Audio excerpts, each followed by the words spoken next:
itu keliru. Mestinya pohon di situ. Bukan ke situ, bukan masalah kelirunya loh.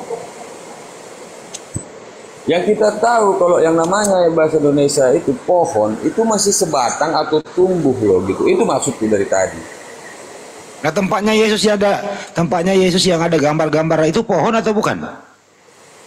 Ya itu kan nggak pohon lagi namanya. Ya berarti salah itu. Loh. Itu kan ngeyel lagi. Gitu. Benar-benar lu orang pasukan ngeyel lu ya. Loh. Kenapa sih nggak mau jujur gitu loh? Kan diartikan ke bahasa Indonesia, kan itu yang maksudku tadi. Ya sulon itu diterjemahkan ke Indonesia apa? Kalau artinya kan pohon, oke, pohon. Layak enggak dengan penyalipan itu disebut dengan pohon, itu maksudku. Layak enggak? Ya memang kayak begitu originalnya. Loh. Kenapa LAI menggantinya? Diterjemahkan ke bahasa Indonesia. Benar-benar dah. Loh, benar-benar. Susah kalau udah begini. Kalah aja udah. Berarti poinnya di sini Bang Andi ya, itu teks originalnya yang salah, terjemahannya yang benar. Itu poinnya di situ. Dia tidak mengerti. Harusnya original teks yang benar Bang Dewa. Enggak sengaja Bang Dewa, biarin aja. Iya, dia ini beranggapan kalau teks originalnya itu salah. Ternyata yang benar itu adalah terjemahannya. Betul tidak? Sampai-sampai umat Kristen itu mengimani yang namanya terjemahan, bukan mengimani yang teks original. Jangankan kitab sucinya diterjemahkan, wajah Tuhan ente pero diterjemahkan di mana-mana itu. Bukan kayak gitu, Bang. Kalau kita tahu yang namanya pohon, kita Indonesia yang tahu namanya pohon itu tumbuh atau sebatang gitu loh. Ini kok susah ya dikasih tahu ya teks originalnya. Kami ini mengarahkan. Coba abang gambarkan yang namanya pohon itu seperti apa. Coba abang kasih gambaran lah. Masa pohon aduh ini ya Allah. Masa ya pohon ditanya, semua pohonnya sama pohon. Ya kayak mana coba? Lu nggak pernah lihat pohon mangga? Ya. Yang namanya pohon mangga bercabang-cabang, berdaun, ada akar. Nah sekarang gambar yang ada yang kau imani itu di pohon apa bukan di pohon? Enggak. Yang benar yang mana? Loh, kan itu makanya. Kena lagi, muter lagi. Lucu, mana ada muter-muter? Sekarang yang ada di gambar yang kau yakini itu pohon atau bukan? Yang mana, gambar yang mana? Yesus disalib itu, gambar-gambar itu di gereja. Namanya Bang, kalau sama kita orang Indonesia. Kenapa? Nggak di pohon namanya itu, gak usah kita ini ya. Nah sekarang yang benar yang mana? Yang benar yang mana? Original tesnya atau yang imanmu? Coba Bang jelaskan gambaran pohon mangga, coba jelaskan. Masa anak kecil nanya Bang gambaran pohon mangga? Nggak pernah lihat pohon mangga ya? Coba jelaskan dulu, biar paham. Coba jelaskan. Pohon mangga itu pertama adalah satu, ada koplingnya, ada kaca spionnya, terus ada rim sehernya, terus kekurangannya rem. Itu pohon mangga tuh. Iya. Kayak gitu. Kayak gitu pohon mangga itu loh. Ada kaca spion. Sama abang itu pohon mangga? Iya, pohon mangga itu Bang. Iya ya. Kan anda minta dijelaskan toh? Ya, sepengetahuan saya itulah pohon mangga. Ada kaca spionnya ya pohon mangga? Ada Bang, ada rim sehernya. Ada koplingnya, iya ada koplingnya juga. Ini di sini nih. Ini ada nih buktinya Bang Andi. Ntar saya gedein dulu. Nah di sini nih, di pohon toge nih, di gantungnya nih, di pohon toge. Oke, udah puas. Kok ketawa? Ini di pohon toge udah. Jangan ketawa kau. Berdiskusi sehat lah bos. Lagi lu nanya apa? Sehat, pohon. Lagi lu nanya gambaran pohon mangga, kayak nggak pernah lihat. Buah salib diartikan ke bahasa Indonesia itu pohon. Yesus kontol. Ini siapa sih? Aduh, jangan dinaikin. Aduh, Ini oten ini. Ini oten ini. Dari bahasanya dia pura-pura Islam dia. Orang Islam nggak akan berkata seperti itu. Sudah Bang Andi, kita ngalah aja udah. Dia tidak percaya sama teks originalnya, apalagi yang harus kita jadikan sebagai hujah kalau seperti itu. Kita sudah tidak punya alasan. Ya sudah Bapak menang Pak. Kalau Bapak mau adu bego-begoan Pak, jangan sama kami Pak. Ya. Di sini kita adu pintar-pintaran Bang. Kita adu ilmu di sini. Bukan adu bego. Bapak terangkan menurut Bapak pohon mangga itu seperti apa? Silakan, terangkan. Ya. Ada Silakan, kepala cabangnya, kami. ada daunnya itu setahu aku Baik, yang ada cabangnya, ada daunnya. Baik, sepakat. Sudah apa lagi terus, Pak? Udah Apalagi kan berarti itu bukan pohon gitu loh. Ah, ya sudah. Ada Kristen yang lain, Bang Kian Santang? Giliran Dewa nanti yang ini. Tapi ternyata tempatnya Yesus disalib nggak ada daunnya tuh. Nah, Bang Seleb, gue kayak anak-anak kita Bang Seleb. Masa pohon mangga ada kopling, ada kata Iya benar bang, menurut saya itu bang. Ya udahlah. Nah, Ya. pohon mangga bang. Oke ya pohon mangga ya. Iya bang. Ya. Besok mau dicun up bang. Mau Enggak besok mau salah. dicun up. Iya. Ganti oli besok bang.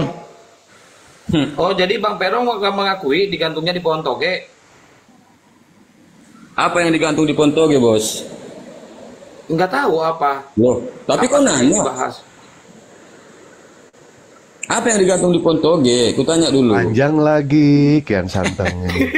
Ampun bener-bener. Udah Pak, turun aja Pak. Ambulan udah deket tuh Pak. Turun aja Pak. Untuk apa ambulan? Ya membawa Ya, anak nggak ke untuk pohon apa-apa. mangga lah. Buktikan pohon mangga itu ternyata ada ininya, kaca spionnya, gitu loh.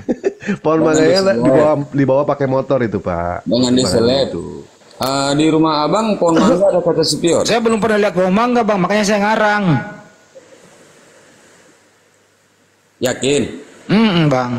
Terkutuk lah abang kalau pernah nengok pohon mangga. Yesus yang terkutuk bukan saya bang. Loh, Kok saya yang terkutuk? Orang Yesus kok yang terkutuk? Gimana sih? Tuhanmu yang terkutuk kok saya dibawa-bawa bang. Janganlah bawa saya terkutuk, ya Tuhanmu yang terkutuk. makanya berdiskusi itu yang sehat. Ini saya lagi sehat bang. Oh, ku tanya sekali lagi, pohon mangga ada kata spion, ada Oh, kopling. iya ada bang. Dari situlah barangkali Yesus disalib di pohon mangga ya. Nggak ada, aku bilang bang. Nah, terus Yesus disalib di mana? Kan dia disalib. Salibnya di pohon atau bukan di pohon? Nggak di pohon namanya. Berarti yang benar yang mana? Kalau dalam terjemahannya bang, dia nggak di pohon. Terus disalibnya di mana? Ya disalib. Disalibnya di mana? Di pohon apa di tiang listrik? Kamu mulai menghujat Seleb. Saya nanya, saya mana berpendapat bertanya kepada Anda. Menurutmu di mana? Aku tanya. Kau sepengetahuan otakmu di mana dia coba? Yesus itu disalib di pohon apa di tiang? Saya kan nanya, nggak berpendapat. Gini aja lah, kalian komal-komal muslim, Al-Quran aja bahas, jangan molok-molok. Lo kok ngolong-ngolong orang lagi nanya kok. Loh, Jadi gini, setelah Bung. pohon mangga ada kaca spion, ada koplingnya mau ditimbang Bung. gitu. iya bang ya. Jadi gini Bung Vero gini. Kalau kita berbicara mengenai salib, berarti kita berbicara mengenai Al-Quran. Nah sekarang kitab saudara kan bukan Al-Quran. Tapi kenapa ada kata salib? Yang ada di dalam kitab saudara itu ksulon. Ksulon itu artinya pohon. Oke. Nah, sekarang Anda bertanya, apakah mungkin Yesus itu digantung di pohon? Jangan tanya kami. Tanya penulis kitabmu, karena penulis kitabmu mengatakan begitu. Dikatakan digantung pada ksulon. Artinya digantung pada pohon.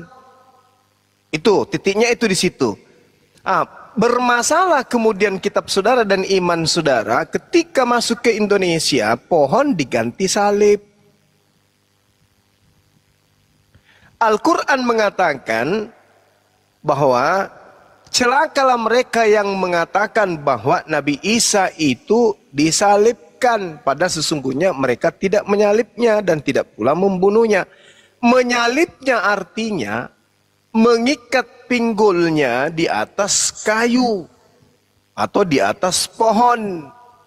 Artinya ada kesamaan apa yang terjadi berdasarkan kata ksulon dengan kata salib. Yang bermasalah di sini adalah simbol Kristen yang kemudian membentuk sebuah kayu dengan tanda cross. Itu loh. Harusnya simbol atau kalung Anda itu kalungnya, induk kalungnya, itu jangan ada bentuk melintang, cukup menjulur ke bawah aja karena dia hanya sebatang pohon. Itu baru betul. Kalaupun ada embel-embelnya kiri kanan, berarti itu adalah ranting atau apa namanya, cabang pohon. Berarti Yesus digantung di atas pohon yang bercabang. Tapi cara menggantungnya tidak dipantek seperti kucing. Dia Jangan main cengit lah, bos. kakinya hanya menjulur ke bawah, kepalanya menjulur ke bawah. Yang tertahan di atas pohon itu hanya bagian perutnya saja. Enggak, itu barang buktinya pun masih ada kok. Iya, kalau begitu salah kata salib dipakai di situ. Enggak salah. Loh, salah bang kalau dipakai kata salib. Enggak. Harusnya menggunakan kata cross. Cross itu loh. apa rupanya? Kayu yang melintang. Ya udah kan ada apanya yang di atas itu. Nah, kalau begitu jangan kata salib yang dipakai. Jadi apa? Ya pakai aja katakan saja di situ bahwa Yesus digantung di atas kayu bersilang. Selesai kan? Kayu bersilang lah namanya salib, Bang Juma. Gak usah abang bilang itu dari Al-Quran lah, menyuruh dari Kalau Al-Quran. salib itu Bang. tidak begitu. Kan aneh saudara. Ini diajarin Salib kok malah. mana? Coba jelaskan dulu. Jadi salib itu adalah bahasa Quran, bukan bahasa di dalam Nggak kitab ada saudara. bahasa Quran, Bang Juma. Gak usah abang masukkan Quran abang itu. Iya, karena kata salib itu munculnya di Al-Quran, bukan di Bible. Ada di bahasa Indonesia itu. Gak ada pula. La haula wala quwata illa billah. Apa arti dalam bahasa Indonesia itu salib dalam bahasa Arab? Ayo. Ayo. Terlalu banyak bahasa yang abang tahu, terlalu banyak. Enggak, saya tanya dulu, bahasa Arab kan salib itu yang dipakai kemudian dalam bahasa kita menurut saudara. Kalau bahasa Indonesia itu Anda gunakan, bahasa Arab itu Anda katakan bahasa Indonesia yang kata salib, coba apa arti salib? Ginilah, ibaratnya Nah, gini. kan? Itu Beginilah kan? Biasa kita gunakan kata seperti itu bentuknya salib.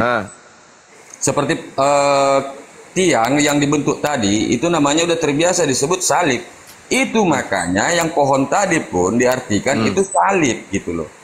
Itu kan ngarang-ngarang bebas kan? Kok ngarang-ngarang bebas? Ngarang kan? Ngarang kan saudara? Kan memang Masa itu ngomong. terjemahannya kan. Salib ini kan bahasa Arab, Bung. Nah, terus apa hubungannya dengan kitabmu? Loh, ibarat bahasa apapun dibikin, kenapa rupanya mau Arab pun dibawa? Kenapa rupanya? Kok ada bilang bahasa Quran? Bahasa Quran ya Quran, bahasa Arab ya Arab, bahasa Indonesia Indonesia. Kenapa? Bahasa Arab ini loh yang Anda harus pahami tentang kata salf. Anda harus tahu itu, akar katanya itu seperti apa. Baru didudukkan terjemahan yang sesungguhnya. Nyambung lagi nih kita nih. Iya, memang gak nyambung karena Anda menggunakan satu kata yang tidak sesuai dengan simbol Kristen. Nggak sesuai Bang Juma. Kami mengiyakannya.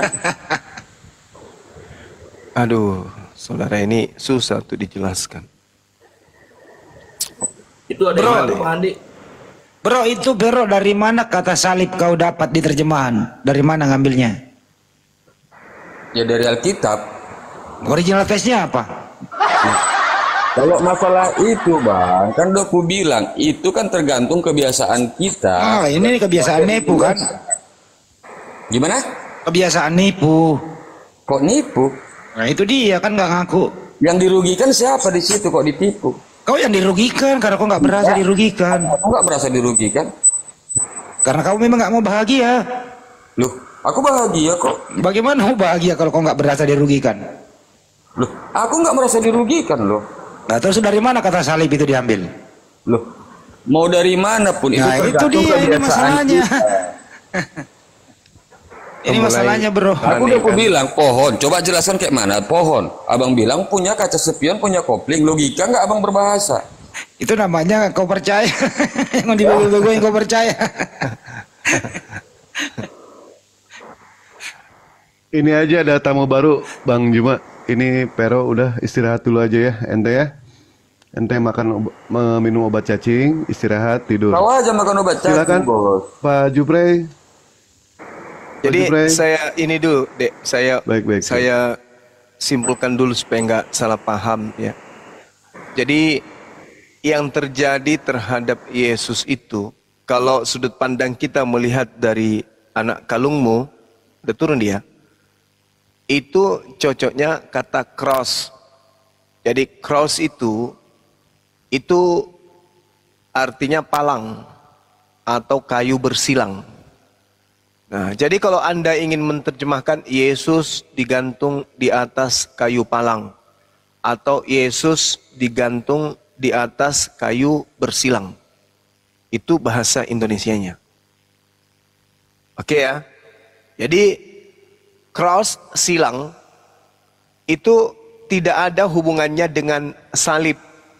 Makna salib itu terlalu jauh dengan keadaan yang dialami oleh Yesus. Itu bukan dihukum salib, tapi itu namanya dihukum palang atau digantung di kayu bersilang. Nah, sedangkan Al-Quran itu konsisten menyebutkan kata salib yang pada hakikatnya itu justru mengkritisi pemahaman orang-orang Kristen yang mengidentikan kemudian makna cross dengan makna salib itu. Padahal sejatinya salib tidak identik dengan cross. Salib intinya sebuah kayu sandaran yang digunakan untuk menghukum seorang kriminal dan umumnya jelas tidak berpalang. Nah, itu yang perlu Anda pahami. Itu kata salib, maknanya itu di situ. Salib sebuah kayu sandaran yang digunakan untuk menghukum seorang kriminal. Dengan cara apa? Mengikat bagian punggung pada batang kayu. Maksudnya batang kayu yang disandari tersebut. Nah, itu salib tuh. Makanya di Al-Quran dikatakan bahwasanya mereka tidak menyalibkan Nabi Isa, tidak pula membunuh. Nah, faktanya memang betul. Di dalam tradisi Anda, oknum yang ada di atas pohon itu berbentuk cross, kayu palang. Berarti bukan salib. Nabi Isa tidak disalibkan, melainkan penggantinya yang disalibkan. Nah, kalau ini kita telusuri secara histori, berarti pengganti Nabi Isa pun itu bukan cerita yang ada di dalam kitab saudara. Karena pengganti Nabi Isa itu disalib. Sedangkan yang Anda lihat di dalam iman saudara, itu bukan penyaliban. Itu menggantung seseorang di atas kayu palang. Itu loh yang perlu saudara pahami. Ya, jadi jangan hanya belajar mencelote-celote kosong, tapi tak ada isinya. Makanya kalau tidak mengerti Al-Quran, jangan ambil istilah-istilah Quran untuk didudukkan ke dalam kitab saudara yang tidak berkesesuaian. Tengok kalung Anda tuh, itu bukan salib itu. Kalung Anda itu cross, kayu palang. Nah, sedangkan kalau kita melihat ya, sekali lagi teman-teman, orang yang dihukum kemudian dalam bentuk cross ini, di atas kayu palang ini, itu dikenal di zaman Romawi, dan orang-orang Roma menggunakan kemudian ada dua model, yaitu model model huruf T besar, atau model krus komisa, atau bentuk T kecil, krus imisa. Nah, Yesus ini di dalam ajaran saudara, dia dihukum dalam model krus imisa, huruf T kecil, bukan T besar. Dan itu bukan salib namanya. Itu bukan salib. Kalau hukuman-hukuman seperti ini itu sudah digunakan kemudian oleh Mesir dan Persia di abad 1 sebelum Masehi, di tahun 80-an lah sebelum Masehi. Nah, itu yang kemudian digunakan juga oleh orang-orang Yahudi ya sejak tahun 80-an sebelum Masehi. Seperti itu. Jadi yang terjadi terhadap Yesus itu orang-orang Yahudi, ini terakhir ya dari saya, orang-orang Yahudi atau orang yang hidup kemudian di abad pertama sebelum Masehi, banyak di antara mereka itu hidup di zaman Alexander Yunius, dihukum kemudian dengan cara digantung di kayu salib, dan bukan dengan cara seperti yang Anda gambarkan, bukan kayu palang, tapi mereka digantung di kayu salib. Maksudnya kayu salib itu adalah sebuah pohon atau sebuah batang yang berdiri tegak sebagai tempat sandaran, lalu kemudian orang itu diikat pada bagian pusat, bagian pusatnya itu diikat di pohon tersebut, dan itu tidak mereka lakukan keras, bukan kayu palang. Nah, Nabi Isa penggantinya itu dengan bukan kayu palang, yaitu salib. Artinya cuma diikat aja di bagian pinggul atau punggung. Seperti itu, saudara ya, teman-teman Kristen ya. Berarti nggak ada pemakuan, Burunda? Kalau salib nggak ada pemakuan, cuman diikat di punggung. Apa sih namanya itu? Punggung lah. Ya, mengikat tulang sulbi artinya mengikat punggung kan? Tulang sulbi kan bagian punggung. Nah, itu yang diikat. Makanya dikatakan salib. Salib dari kata salab, istilab, bagian itu, bagian salib, bagian salb, bagian ini punggung. Dari tulang sulbi. Kayak gitu-gitu. Oke, saya kira begitu ya teman-teman sekalian. Silakan dilanjutkan perjuangan yang pada intinya kita paham betul bahwa terjemahan kitabnya orang Kristen dengan metode yang mereka gunakan, baik dalam gereja, patungnya Yesus, salib kayu yang digunakan untuk menggantung Yesus, itu bukan salib, tapi itu adalah kayu palang. Kayu palang dalam bahasa Yunani-nya xulon atau pohon.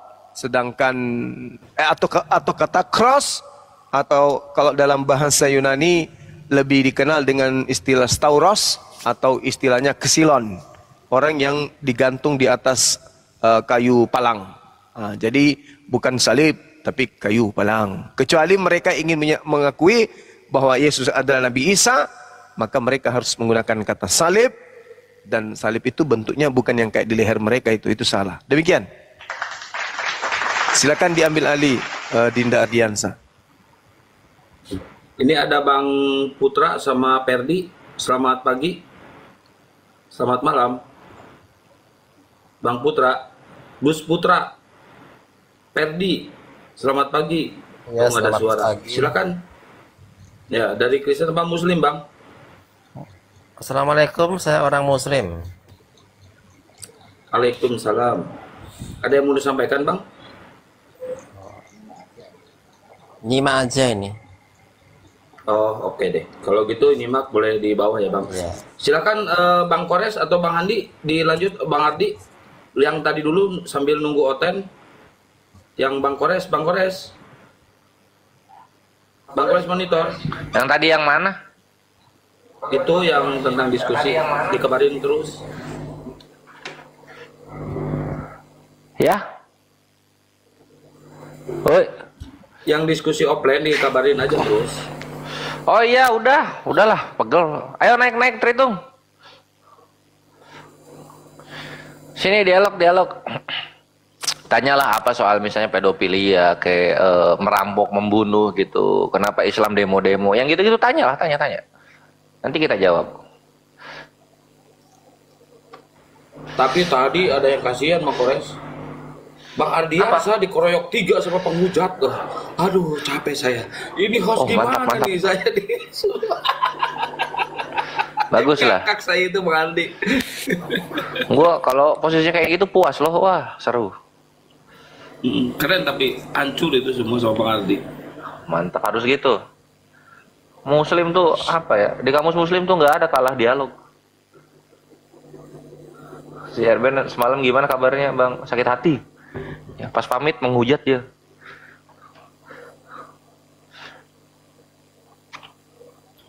Oh iya, nanti si Erben juga saya kasih waktu di sini ya Bang Kores nanti ya.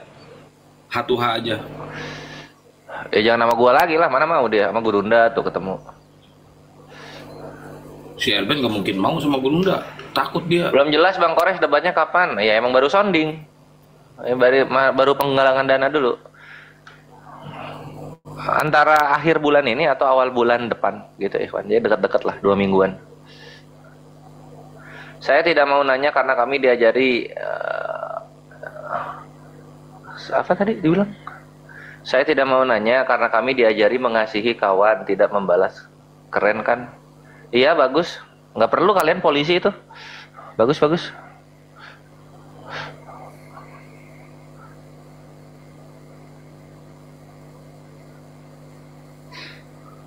Siapa yang tulis Quran? Dalilnya mana? Ada ini. Tapi nanyanya di atas, ntar gue jawab. Gue punya dalilnya. Yang menulis ya.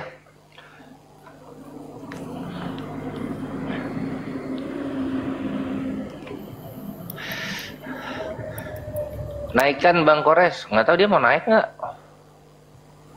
Ini udah naik satu nih. Siapa? Pluralisme. Ya, selamat malam pluralisme.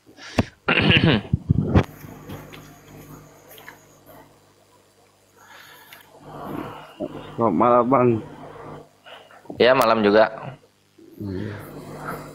Gimana? Ya siap Bang, siap Bang. Apa? Ini ada yang ada satu yang mau saya pertanyakan Bang, persoalan Isra Mi'raj Nabi Muhammad Sallallahu alaihi wasallam. Ya. Ini Muslim atau Kristen? Muslim Bang, Muslim. Walah. Ya udah apa? Ini kan Nanti aja Bang, kalau Muslim nanti Bang ya. Bang, nanti aja kalau Muslim. Kebetulan di sini ada penghujat luar biasa ini ya.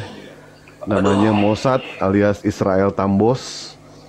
Dia menghujat, nge-DM luar biasa ini ya bahasa-bahasanya. Puas ente menghujat Islam ya? Mossad ya? Puas ya? Tergantung Menghujat Roh Nabi Kudus ya, Muhammad, menghujat Kan Allah. maling gimana sih? Oh iya. Tapi luar biasanya sampai mengatakan Allah itu ngentau Nabi Muhammad ya. Wih, keren bener bahasanya. Bahasa sakti kasihnya. Tahu? Iya. Siapa yang Cuma tulis Quran? Dalilnya. begini loh, diajak ketemu kok nggak berani gitu ya. Diajak ketemu nggak berani.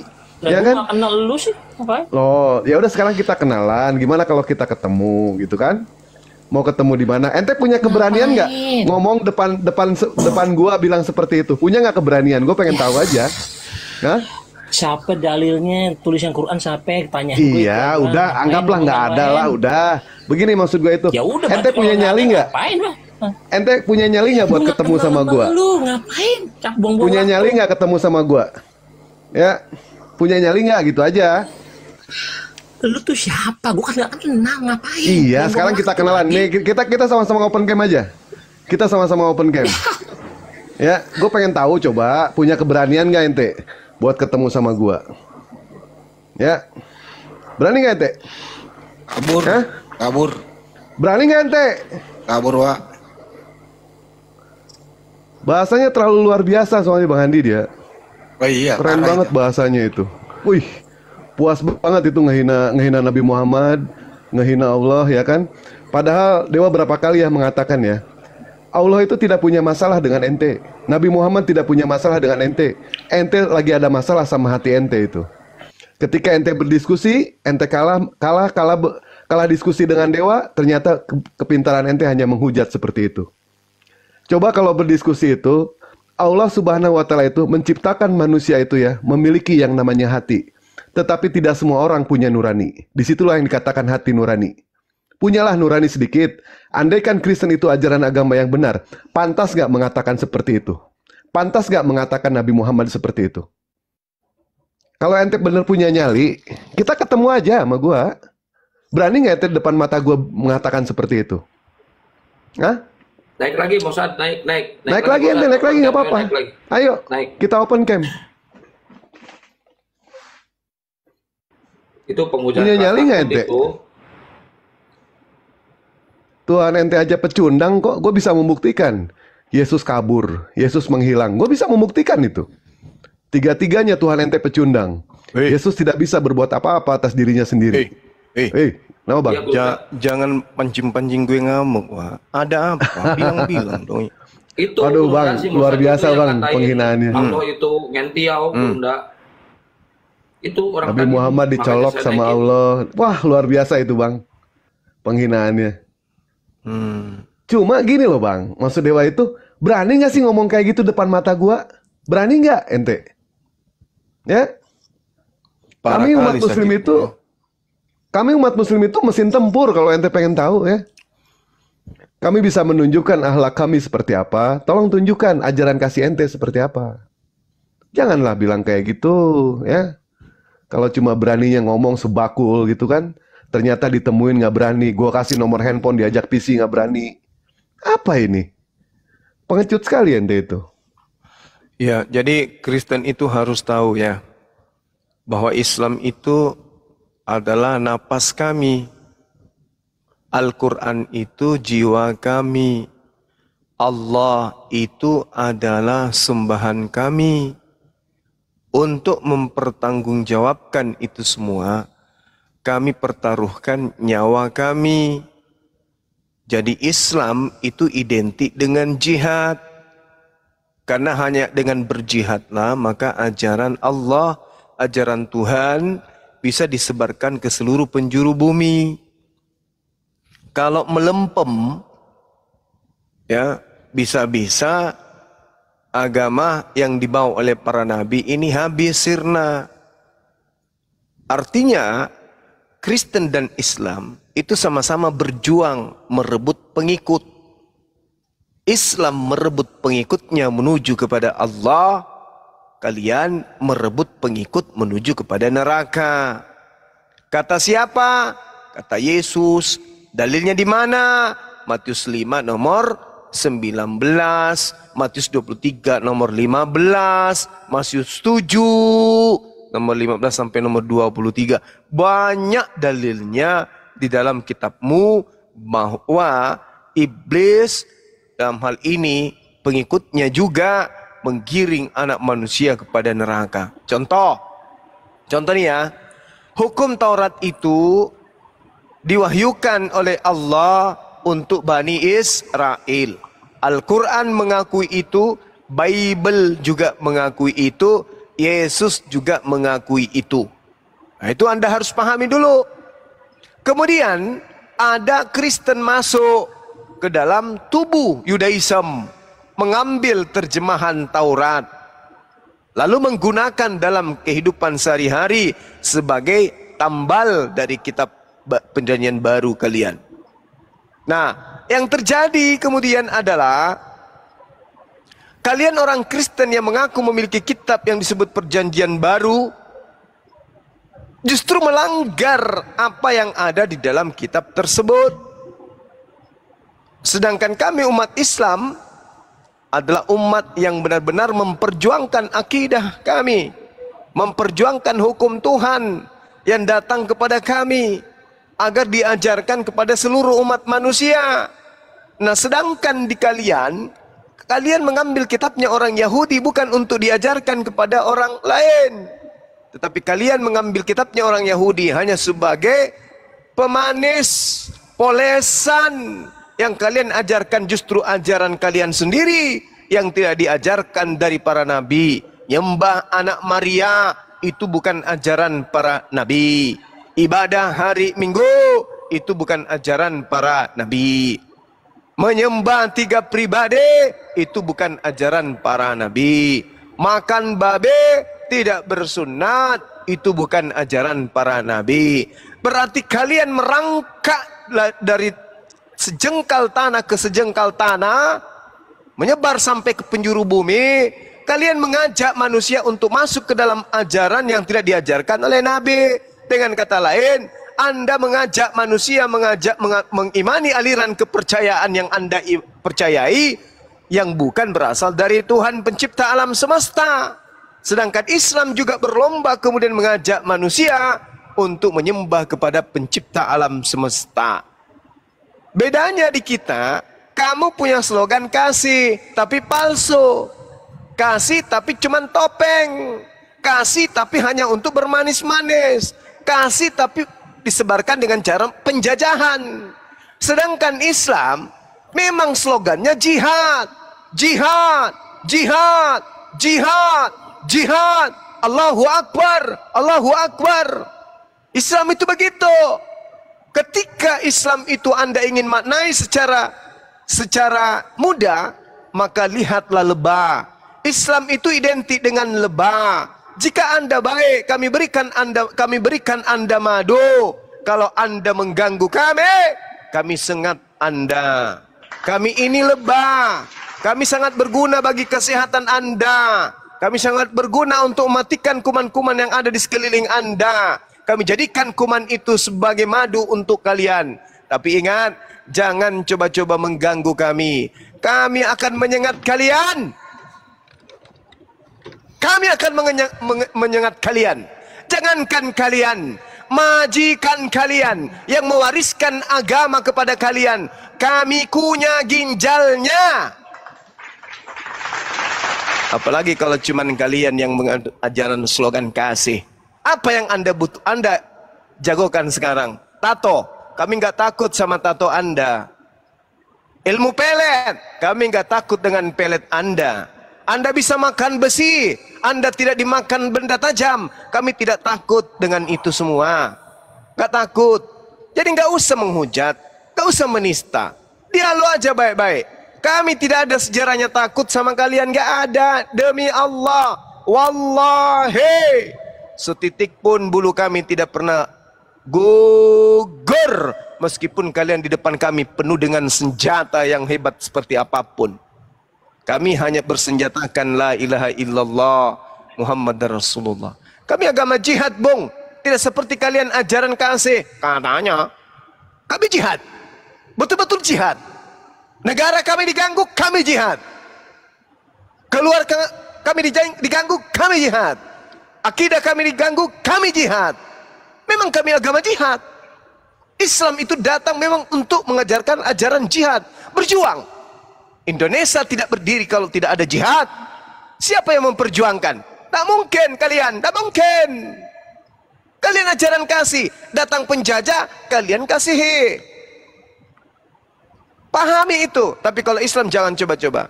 Ya, Indonesia merdeka berkat adanya jihad. Sekali ada komando jihad, rata kalian. Jadi janganlah kayak gitu. Kau usah menghina, kau usah menghina. Karena Al-Quran, kitabmu itu penuh istilah-istilah Al-Quran. Di kitab kami terjemahannya sedikit pun tak ada istilah-istilah Yunani. Pahami itu dulu. Ya, andai saja kami tidak mengasihi kalian, tidak menyayangi kalian, tidak mencintai kalian, dikarenakan kalian juga adalah ciptaan Tuhan kami, ya tentu pada saat kami berhasil mengusir penjajah, ya pengikutnya, antek-anteknya, pemuas nafsunya, budak-budaknya, hamba-hambanya, tukang sapunya, pemuas nafsunya, tukang masaknya, tukang cucinya, tukang ceboknya, semuanya kami usir.